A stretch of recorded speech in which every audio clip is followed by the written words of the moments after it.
je dis ça à chaque fois et j'avais dit que j'en ferais plus souvent, mais quand j'en fais pas souvent et que je vais pas sur YouTube, j'ai pas genre la motivation de faire des vidéos ou de faire des choses comme ça. Et je me suis eu encore une fois plein de travail et j'étais fatiguée. J'ai un peu l'impression que genre plein de travail et fatiguée sera ma vie pour les 6 prochaines années. 6 prochaines années, non. Pour les 4 prochaines années. Donc du coup, c'est pas une excuse, genre ça marche pas. Je sais pas trop quoi faire. Déjà j'ai décidé de faire plus de vidéos sur With Me parce que il y a une partie que j'ai genre du programme, c'est la partie des sur l'atlas où il faut genre regarder les images et se souvenir à quoi chaque image correspond, donc son anatomie. Et je déteste le faire, genre chaque fois je m'ennuie, genre je fais 3 et après je suis genre oh ok c'est bon c'est fini, ok j'en ai marre. Parce que c'est pas intéressant, c'est pas du texte, c'est genre juste des images et regarder ce qu'il y a dessus. Ou c'est pas un peu regarder comme des images d'histologie aussi à faire. Donc tout ça à chaque fois j'ai trop la flemme de le faire et en réalité j'en ai vraiment pas fait beaucoup, il faudrait vraiment que j'en fasse plus. Donc du coup j'utiliserai ce truc que je veux pas faire et cette motivation ensemble pour que ça fasse quelque chose de bien. Donc peut-être que j'en ferai un par semaine ou un toutes les 2 semaines. Dites-moi vous dans les commentaires ce qui vous plairait le plus. Après donc aujourd'hui j'ai cours dans une demi-heure, mais donc dans un quart d'heure il faut que je descende en cours.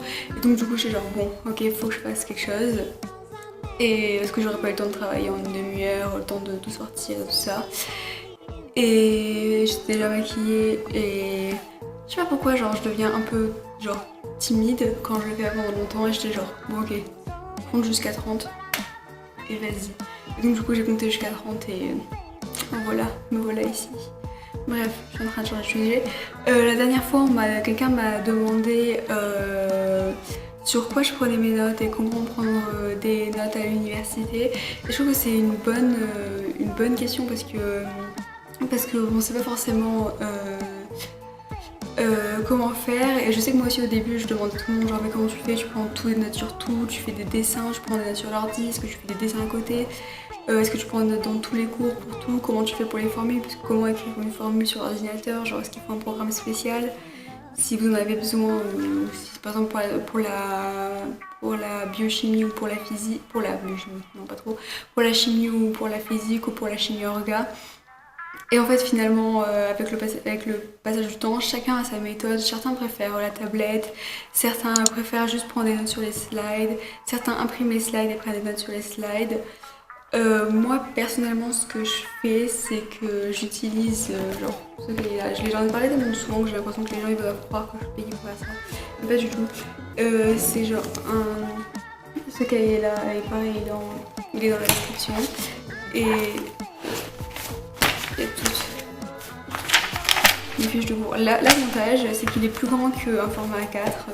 Genre c'est un format maxi, donc du coup si même vous laissez genre des feuilles à l'intérieur, elles s'abîmeront pas parce qu'elles dépasseront pas. C'est déjà un avantage et il est rigide. Et genre des fois, enfin toujours, à l'université les tables elles sont toutes petites, genre c'est des. Enfin en tout cas nous c'est comme ça, c'est des toutes petites tables et donc du coup genre si t'as un cahier mou ça va genre tomber comme ça. Et il est à anneau donc du coup on peut tourner entièrement les pages et sans que ça fasse une pliure et devoir laisser une grosse marge. Et aussi l'avantage c'est que moi première fois c'est que j'avais un bloc Monoprix et en fait finalement j'écrivais que de ce côté là parce que j'écrivais de ce côté là et après j'ai retourné mais je pouvais plus, genre j'arrivais plus à écrire de ce côté là parce que c'était trop plié, donc du coup je l'ai plus utilisé ce bloc de Monoprix et du coup maintenant j'utilise toujours ça. Après il y a un truc que moi j'ai genre jamais fait parce que l'appareil photo de mon téléphone il est genre trop, parce que c'est un téléphone genre c'est pas un téléphone très cher. Enfin, quoique maintenant je change de téléphone, peut-être que ça marchera. Il y a une application pour sauver les notes en fait. Donc vous prenez en photo vos notes entre guillemets et genre ça calcule. Est-ce que j'ai une page écrite? Genre une page écrite, ça va genre prendre les points comme repère comme ça et ça va prendre en photo entre guillemets la page.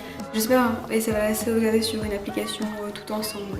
Ça c'est bien parce que si jamais vous perdez votre cahier, vous l'oubliez genre dans la voiture et vous voulez travailler ailleurs, au moment où vous avez sur votre téléphone. Honnêtement je sais pas comment ça marche, je l'ai jamais fait. Mais ça peut être bien, faudrait que j'essaye. Donc voilà, moi ce que je fais, c'est comme je travaille pour la majorité des cours sur des livres, je prends des notes, mais par exemple je prends des notes sur ce qui est différent du livre, parce que genre j'essaie de travailler en avance ce que le prof il va dire, et donc du coup quand il dit un truc différent, ben, je me rends compte, je me dis genre ah non c'était pas comme ça dans le livre, et donc du coup je le prends en note, ou certains ce qu'ils font c'est qu'ils amènent le livre. Le problème c'est que c'est des livres de 800 pages, genre amener 800 pages x 4 si vous avez 4 cours dans la journée, genre littéralement genre c'est impossible. Donc du coup moi je fais pas ça, je prends des notes sur le cahier. Quand je travaille sur les slides, enfin sur le prof qui travaille sur les slides, c'est que j'imprime toutes les slides et je les fais par petits groupes, genre de 30 slides environ, et je les attache ensemble et j'ai un trieur. Et d'ailleurs il est là mon trieur, je vous montrer. Et j'ai un trieur et je prends des notes sur les slides du prof parce que des fois les slides il y a marqué juste le principal et il n'y a pas marqué vraiment de quoi vraiment comprendre en réalité. Donc voilà, ça fait des petits blocs comme ça. Et après je prends des notes, par exemple quand le prof il fait des dessins, genre je prends des notes. Ça correspond au neurotransmetteur 12A, 11A et par INAT3 et TFP1. C'est des neurotransmetteurs, c'était une voie qu'on a vue en neurophysiologie. Et qu'est-ce que je voulais dire? Et donc du coup je prends des notes sur les slides pour ça, parce que les slides il n'y a pas tout, enfin le texte des fois il n'y a que des mots-clés sur les slides, ou des fois il manque des schémas qui permettraient de comprendre mieux les choses, ou le prof il rajoute des choses, donc voilà. Ça c'est ce que je fais. Après, pourquoi est-ce que j'utilise pas un ordinateur alors qu'il y a plein de gens qui l'utilisent? C'est juste que ça me plaît pas le bruit quand on tape. Genre le prof il parle et il y a genre 3000 personnes, enfin 3000 non, il y a genre 150 personnes qui tapent comme ça. Et genre quand t'es à côté t'es genre oh, au bout de 8 heures dans la même journée t'as envie de tuer quelqu'un. Et aussi j'arrive pas trop bien à entendre si le prof il parle et en même temps je tape. Enfin je sais pas, genre je me suis jamais bien trouvée avec l'ordinateur. Et autrement, ce que je fais, c'est que j'ai cet ordinateur là, donc j'ai une souris externe, mais ça s'en fout. C'est un Acer E312. Il me semble qu'il a coûté dans les 200 € maximum. Je pense pas qu'il coûte 300 €, plutôt dans les 200 € je pense. Je l'ai eu à la rentrée il y a 3 ans. Et il marche encore super bien, donc bonne qualité j'ai envie de dire. Et voilà, et si j'utilise l'ordinateur, parce que ça m'est déjà arrivé de l'utiliser, j'utilise OneDrive, donc c'est gratuit, ça n'a pas besoin d'internet toujours, et c'est de Microsoft. Et en fait le gros avantage, c'est que si jamais... dans 5 minutes j'ai cours, dans 7 minutes j'ai cours. Si jamais, par exemple, ça envoie sur un drive les notes, et donc du coup si jamais vous perdez vos notes, ou vous perdez votre ordinateur, ou votre ordinateur il crash, ou vous avez un virus ou quelque chose comme ça, au moins vos notes elles sont sauvegardées quelque part. Et donc OneDrive. Et aussi on peut partager les notes. Je sais que nous, par exemple ce qu'on fait parfois c'est que on prend des notes tous ensemble de ce que le prof il dit, et chacun prend une petite partie, on se met un groupe de 10, et donc du coup tout le monde n'a pas besoin de prendre des notes très précises et enregistrer à chaque cours. Et donc du coup ce qu'on peut faire avec OneDrive, c'est partager avec plusieurs personnes et modifier à plusieurs personnes. Donc ça c'est vraiment pas mal.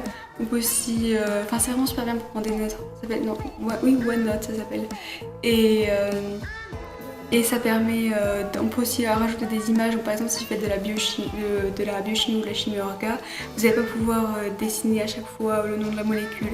Et donc vous marquez par exemple juste le nom de la molécule, par exemple moi c'est la formule d'un neurotransmetteur, je marque juste le nom et après je vais sur Google et je prends le dessin de la formule, parce que la formule c'est celle-là, genre ça va pas changer d'une personne à une autre.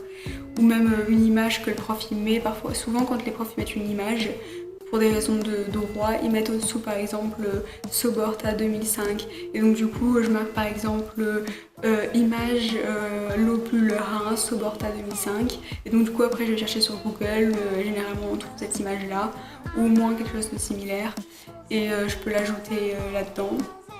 Ça c'est l'avantage, c'est que quand on travaille sur l'ordinateur, on peut rajouter des images et intégrer des choses, alors que quand on travaille prendre des notes sur un cahier, on peut pas rajouter des choses multimédia. Donc voilà, j'ai cours dans exactement 5 minutes, donc je vais dire bye et à bientôt j'espère.